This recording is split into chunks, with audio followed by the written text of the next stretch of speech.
Hello, friend. John Dalton here with the Further Emergence podcast, where we explore consciousness and the mystery and love. This week, we're going to be going into confusion, coming into the moment, manifestation, living your best life, spiritual distractions, anxiety around completing projects, getting lost and getting found, and getting in touch with your emotions. Wow, that sounds like a lot. So let's get into it. Let's have a quick review of the memes on the Further Emergence Instagram feed. First one is a picture. It's not really a meme, this one. It's a picture of that scene from Steel Magnolias. It's the funeral scene where Sally Field's character is burying her daughter. It's just a really powerful kind of gut-wrenching kind of scene. So it was more just to I don't know, evoke that. But the writing is the important bit, and it's a bit of writing by Andrew Boyd, and I think it's brilliant. And it says, "I'm one with the universe, and it hurts. When you feel connected to everything, you also feel responsible for everything, and you cannot turn away. Your destiny is bound with the destinies of others. You must either learn to carry the universe or be crushed by it. You must grow strong enough to love the world, yet empty enough to sit down at the table with its worst horrors. You must come prepared to touch and be touched by each and everything. I'm one with the universe, and it hurts." I think that's brilliant.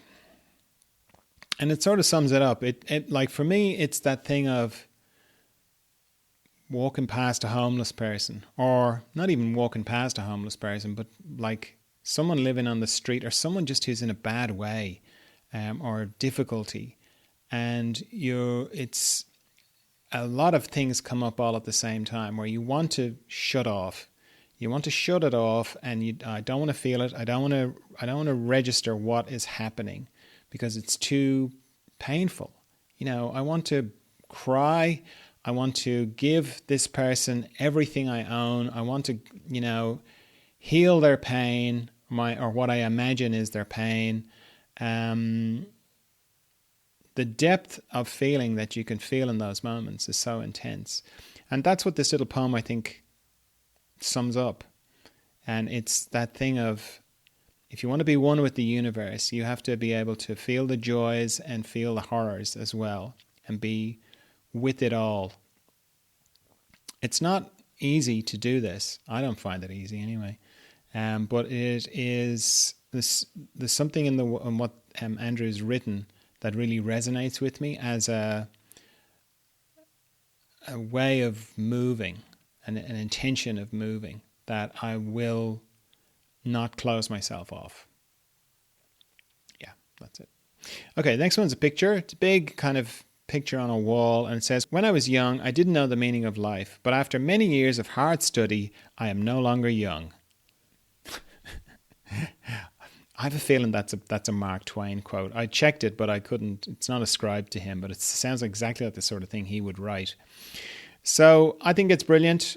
I think it's so disarming, and it sort of speaks to that thing of, as people get older, they automatically feel like they should be wiser just because they've been around for a while, which isn't the case. A lot of really baby older people, a lot of very childish older people, lots of very wise older people, of course. It's certainly there to be had, like the wisdom and the experience is there to be had if you want to have it, but you don't just get it automatically. You don't just get it because you've racked up a number of years. So I think that sort of sums it up, and that it's very wise. It's like you can study the meaning of life for many, many years, and at the end of those many, many years, the only thing that's changed is that you're no longer younger. But it's not completely true. There is things that change. You do change, and you do, like it's actually a point of wisdom to arrive at the fact that you don't know anything. That's a very humble piece of wisdom. Next one I did write. It says, "The moment holds the peace. It always has. The past and the future are smoke in the mind. Let the wind blow through you and rest in the moment. Miraculous things always happen in the moment."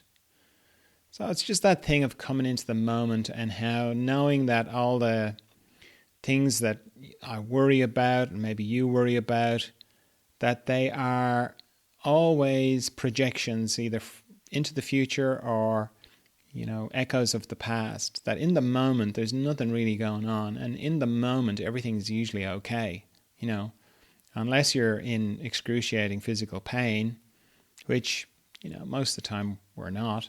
In the moment, you're okay, and the distress and the emotional pain comes from thinking about the future, thinking about the past.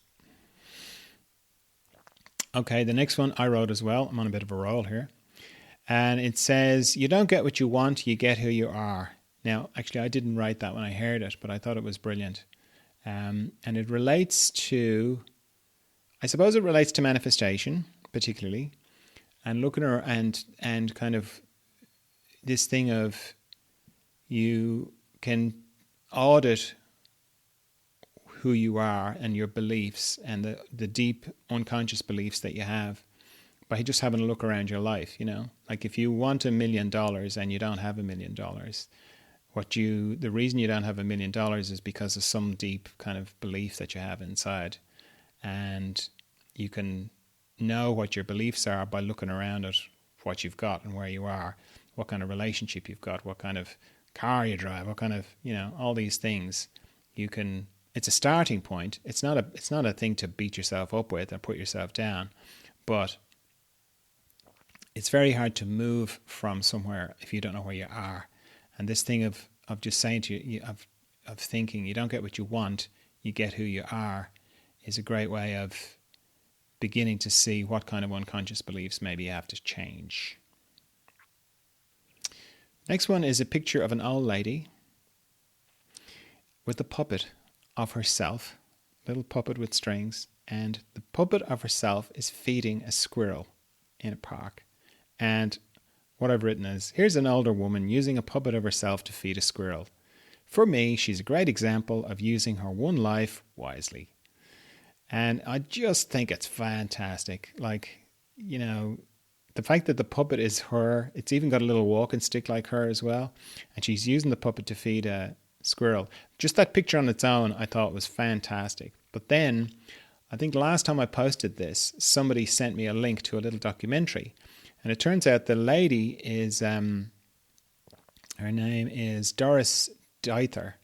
And she's an 86-year-old community activist. And she befriended this guy called Ricky Sayers, who's a street performer and puppeteer.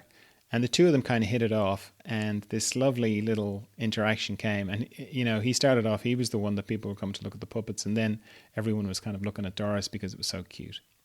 So, yeah, I think it's that thing of kind of what I was saying earlier on about getting older and wiser. And her kind of not caring and just going, yeah, puppet of myself. Yeah, feeding a squirrel. Yeah, I'm going to do that. Farm news. What have I got for you in farm news? Lots more lambs. Loads more lambs. I mean, they're very cute. They're so cute. They're like little soft toys, that move. It's beautiful. The other big news is the roof on the shed went on. Not on the shed, the pump house, the roof that blew off in October, the end of October. Dennis finally was able to come. It's got the shed's got that little pump house shed's got a little door on it now and everything. So very happy. It's not completely finished, and that's why I'm not showing you a little picture of it. But yeah, it's very, very nice to have the roof on the pump house again, because not having a roof, all the water system in this house runs from that pump house, and there's an electrical component to it which was exposed, which I had to cover up in plastic and wood and all sorts of things. And it's been pretty precarious throughout the winter months. So it's nice to have a roof on the shed and, not have that kind of like, I hope the rain is not going to get through and short circuit the water. Did you know, if you're listening to this podcast on some sort of audio sensory equipment, your phone or whatever, did you know that these podcasts are on YouTube, where you can see me? I've sort of taken to going outside to answer the questions. So you can see kind of some of the beautiful nature that I live in if you go and look at it on YouTube. It's good for the algorithm as well. That helps me. And of course, doing all that YouTube thing, like, subscribe, all that kind of stuff, that's helpful as well. And even if you just leave it playing in the background, it's very good. YouTube likes you to watch things to the end, apparently. Did you know I have a blog? I've started a blog a couple of weeks ago now. So yeah, if you're interested in little writings, little things that I write, that's on the website, furtheremergence.com. And I've also started doing weekly friendly catch-up notes. Not catch-up notes, just a friendly note on a Sunday. And you can sign up for those on the website as well, furtheremergence.com. If you'd like to write to me with the question, it's john@furtheremergence.com. You can write with a question, or you can just write and tell me how it's going, which people do, and it's beautiful, and it's lovely, and I love to hear from you. So yeah, john@furtheremergence.com. Okay, so this question came in. What's really a distraction in our spiritual life? Can't every activity or thing be a helper or a distraction in our journey, depending on where it comes from? If I put the wonder and love in the first place when taking a decision or making an action, wouldn't it help me to arrive or to be in my spiritual home, in inverted commas? And then if I make that same action or decision, but it's led by my mind or ego, wouldn't it lead me astray, like Rumi says? Okay, so for this, let me go to my office and answer this one. Well, that, like most things in the spiritual life, is multi-leveled or multi-layered, because you're right, there is no distraction from the spiritual life. It's all your spiritual life. So when you're completely unconscious, when you're completely lost, it's still your spiritual life. But the idea of distraction is, I think it's good to entertain, and you can see it very clearly when you think about meditation. Meditation is a great example of how you get distracted, because the things, like what distracts you from your spiritual life is busyness, is the momentum of the world. That's why there are retreats, and that's the idea of a retreat, is to get away, is to take time out, in a way, to kind of stop the merry-go-round. And the merry-go-round is distracting. Existence is distracting. It's supposed to be. It's supposed to be distracting. It's supposed to be believable. Like, the illusion is supposed to be very believable. Now, why I'm saying that is because none of us can remember where we were before we were born. I mean, you can have past life memories and that kind of thing, but that's a different thing, which I'm not going to get distracted by. And you can have people who've had near-death experiences. Again, not going to get distracted by that. Because just in your own experience, you just, you've no memory of where you go in deep dreamless sleep. For example, I'm not talking about the dreams, I'm talking about deep dreamless sleep. The rejuvenating, refreshing bit. No memory, we don't know. I have no memory of that. So, being believable and being distracting and forgetting things is part of the deal here. And the other part of the deal is, if you've got that kind of, we have that, it's like you're going into an environment that induces unconsciousness, induces kind of sleepiness, forgetfulness. But then at the same time, you've got a part of you that's kind of calling to you quietly from the inside. Your spiritual calling. Okay? I know you've got it, because you wouldn't be watching this video if you weren't. You wouldn't be watching videos like this. You wouldn't be interested in this stuff. Come on, loads of people who are not. Not at all. Not even slightly interested in this stuff. So, you have that going on as well. So, it's like that, Star Wars thing or whatever. You see it in movies, like with knowledge comes responsibility. If you know that unconsciousness is a thing, And it's a dynamic of this place that we're in, this existence. Then you can see that it is possible to get distracted from your spiritual life, get distracted into the 101 things. Some traditions call it that, don't they? The 1001 things or something. Existence, Maya, the illusion, the great illusion. So once you know about it, then you can't unknow it. And why I said that meditation is a good example of seeing distraction in action is, you know, if you've heard about meditation and you've kind of thought, yeah, that'd be good, I'd like to do that. And then maybe you do a bit, and then you get to the end of the week and you realize you haven't meditated all week. Like, oh, what happened? Distraction. Distraction's what happened. Life happened. The illusion is what happened. And I think meditation is a great example, and it's a great opportunity to see distraction in action, because you can, if you, as I say, if you have the intention that you want to meditate, and then you find that you're not meditating, one of the things I advise people to do is to switch it up and to set a little alarm for themselves every hour and 15 minutes, every hour and a half. And the alarm is not for you to meditate. The alarm is for you to try and catch what's going on in your mind when the thoughts of meditation come up. So every time your little alarm goes off, you get a chance to kind of, it's like that kids game, you know, statues, where you try and catch you turn around really fast, try and catch each other moving. I think that's the way the game works. The alarm is for that. And if you do that for a week, you'll very quickly begin to catch glimpses of the illusion at work, the momentum of the illusion at work. Because one of the things that meditation does is it stops the momentum of existence. So similarly, going back to your question, yeah, you can have lots of intentions. I'm going to make this decision with love and kindness and, you know, from the deepest place, and that's all true. But you could still be kidding yourself. And that's a real recipe for, like, I don't want you to second guess yourself.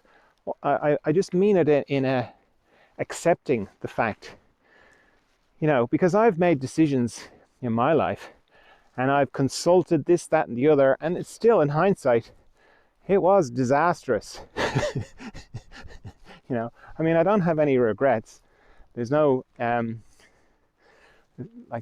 regrets is a kind of a waste of time. It's like, it's not efficient, but I can look back and go, if I was going to do it again, I wouldn't do it that way. I'd do it a different way. I mean, that's kind of growth, isn't it? That's learning from your mistakes. But I mean, everything happens the way it's supposed to happen. I don't mean that, but I mean, you can look back and kind of see, or I can look back and see, yeah, wow, I was seriously kidding myself there. And I was hearing what I wanted to hear. I wouldn't even frame it in those terms of like, oh, I'm going to do it from love and the deeper part of me and it'll all work out. It's like, yeah, that's always a possibility. Like, delusion is always a possibility. And like, I could go on at length about delusion and the pros and cons and uses of it, which I'm not going to do now because I want to answer your question. But framing the question like that is, in a way, trying to protect yourself from making a mistake, which is a bad idea. You know, making mistakes is part of the spiritual life. It's a big part of the spiritual life. Getting lost, getting found, getting lost again, you know, getting lost, getting found, getting lost again, you know. So, yes, it's possible to get distracted from the spiritual life, your spiritual life. It's very possible. And one of the giveaways of it is busyness. That's one of the reasons why I live in the country, you know, not in a city, because it's much harder to have to find peace, to find the peace inside you, I find for myself, when there's so much going on outside me. I mean, I have enough going on inside me. You know, even living in the country, it's like I've got a little city going on inside me. I don't need one on the outside to further complicate things. So, yeah, it is possible. And it's kind of, as I say, built into it. It's part of the deal here about getting distracted. So you can get distracted, but that little voice inside you, your deeper calling to your spiritual life, that keeps coming to the surface. You know, it is, as I said, it's like a rubber duck. You know, you can get pushed right to the bottom of the bath, and as soon as you take your hands off it, it starts to rise and comes to the surface again. That's why I'm not afraid of getting lost. I'm not worried about getting lost. I'm not worried about forgetting profound insights. I do that like on a weekly basis, you know, have this amazing insight. And, you know, because I talk to a lot of people, I work with a lot of people, you know, someone will remind me, oh, I remember that thing you said to me. And I'm looking at them going, did I say that? That sounds great. Yeah, that sounds really good. Whoever said that was, you know, really on form that day. Like, oh, you said it to me. Like, oh, okay. So, yeah, but don't be afraid of it, and embrace it in a way, because it's part of the whole process. Being lost, being found. It's all part of the lovely process. It stops you getting too rigid, you know, too pompous, too up yourself, as they'd say in Australia. You know, if you feel like you know stuff and you figure stuff out, that's the worst feeling, to feel like you figure stuff out. Oh. Cultivate uncertainty. Make friends with it. Confusion, being lost. It's beautiful. It doesn't feel beautiful when you're confused and lost, but it's a beautiful part of the process because it keeps you soft, it keeps you supple, keeps you compassionate, you know? I mean, once you start feeling like you have things figured out, you sort of get a hardening of the spiritual arteries. You start telling people things. You start, you know, talking to people like they're idiots. Look on YouTube. It's there. So yeah, don't be concerned about, just make the best decision you can. If you got a decision, of course, try and make it from the most loving place, but don't kind of think that that's a safeguard. It's not. There's no safeguard, you know. You could be making the biggest mistake of your life. You could be making the best mistake of your life, or the best decision of your life. There's no guarantees. The thing is, every night it all disappears. That's the brilliant thing, isn't it? Every night you're reminded of where you come from and where you're going to, and where you never left, which is the mystery. So be of good cheer.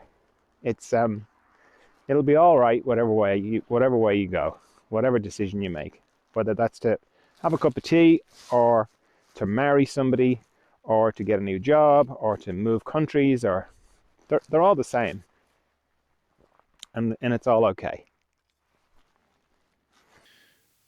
All right, this is a comment on YouTube from Lorinda.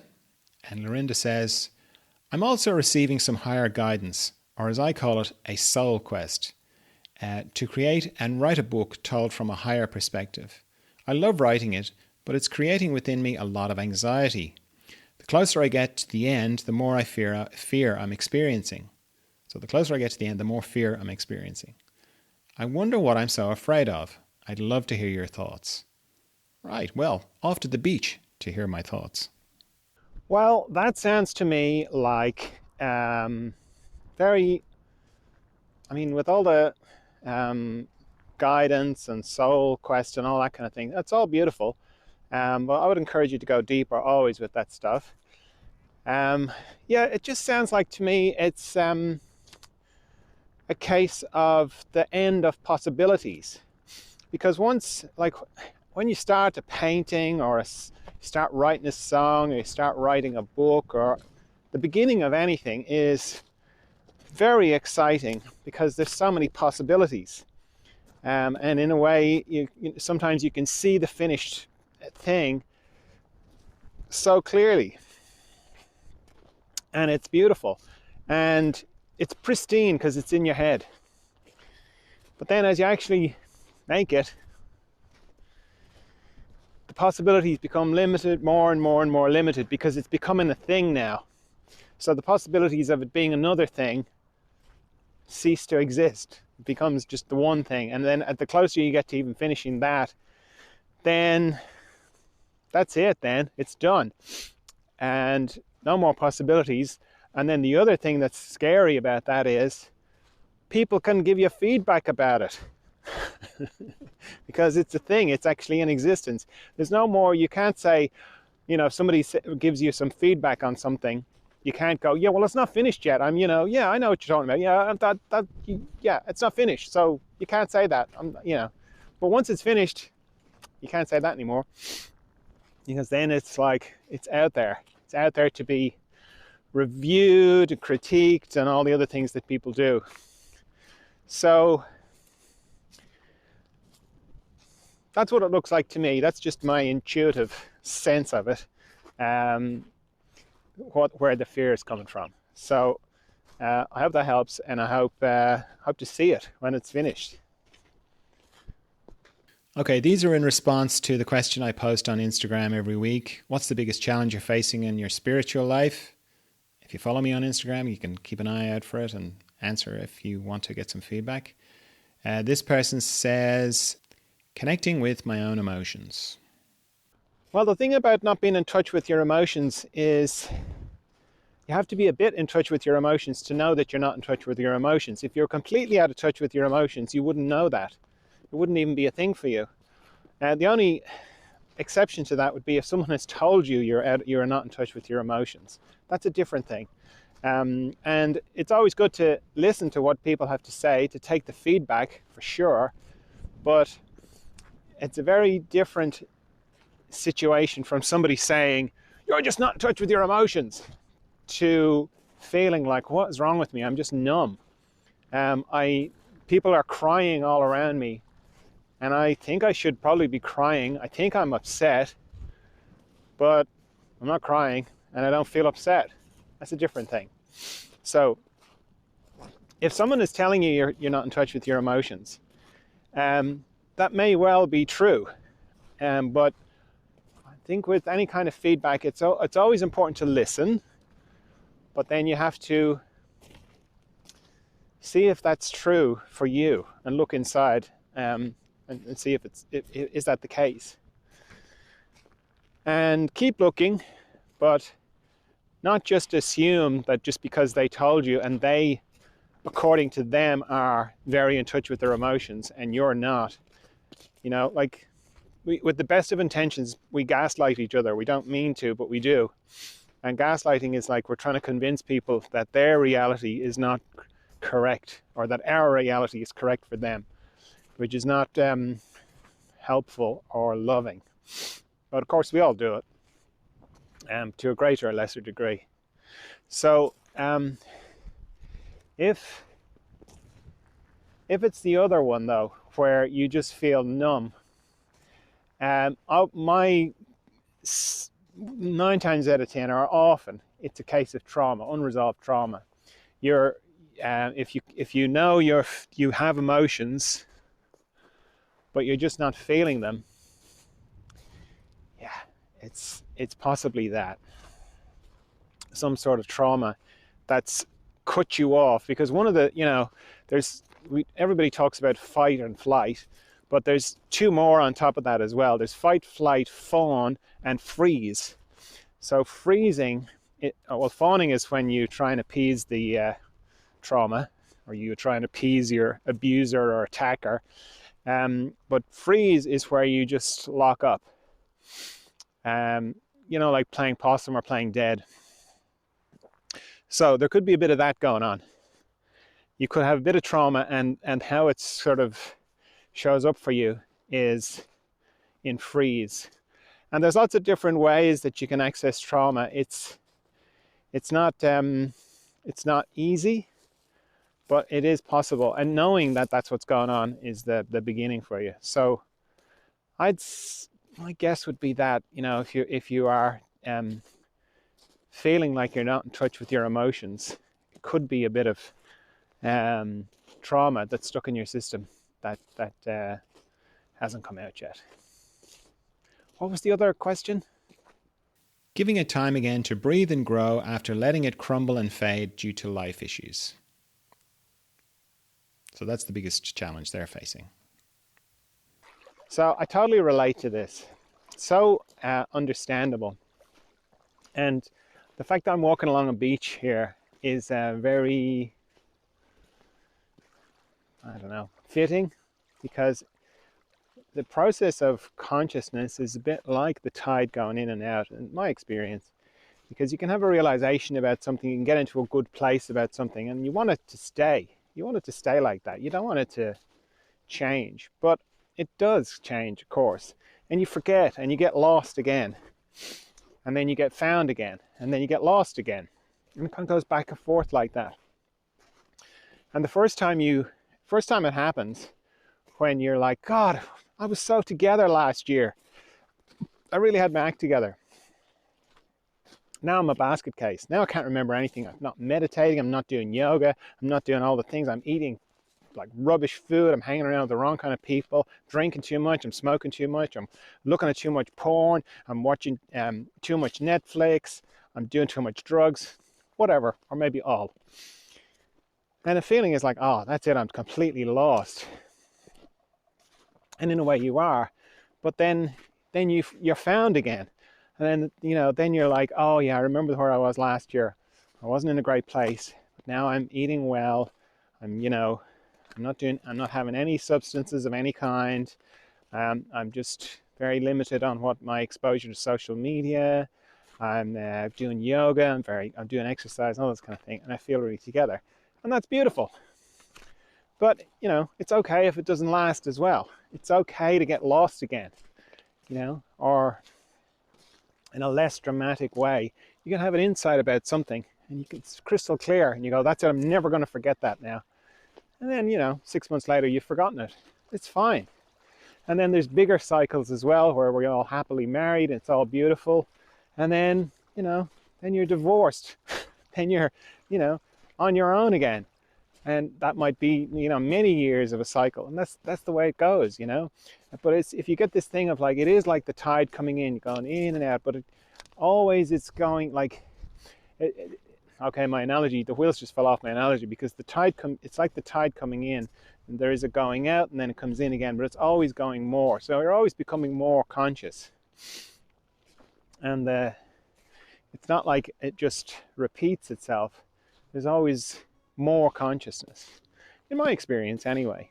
And the thing is to be okay with that, to be okay with being confused, to be okay with being lost. It's necessary. It's a necessary part of the process to get lost. You sort of being lost and then being found again.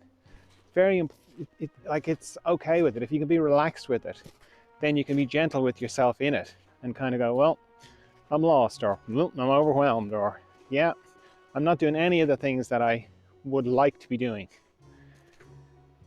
Makes it easier to be more gentle with yourself. Okay, back to the studio. All right, that's all I have for you this time. I trust you're well. I trust you're of good cheer. I'll talk to you again soon. Bye.